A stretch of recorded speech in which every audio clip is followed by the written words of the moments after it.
philosophy, almost by definition, is the subject that's concerned with the biggest questions that you could possibly ask, right? So, the ones you mentioned, right, are we living in a simulation? Are we alone in the universe?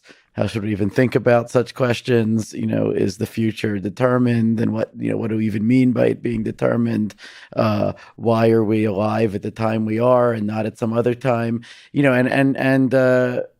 you sort of contemplate the enormity of those questions, I think, you could ask, well, then why be concerned with anything else? Right? Why not spend your whole life on those questions? I think in some sense that is the right way to phrase the question.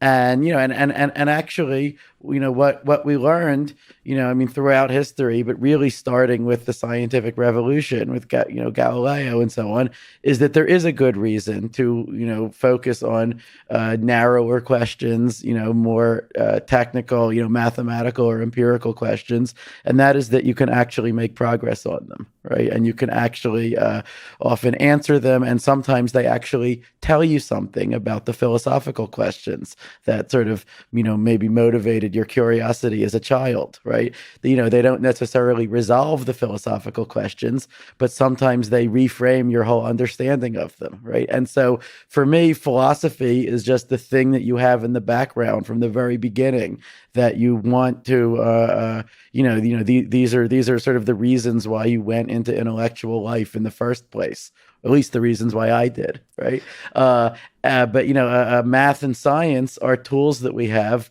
for actually making progress, and hopefully even changing our understanding of these philosophical questions, sometimes even more than philosophy itself does.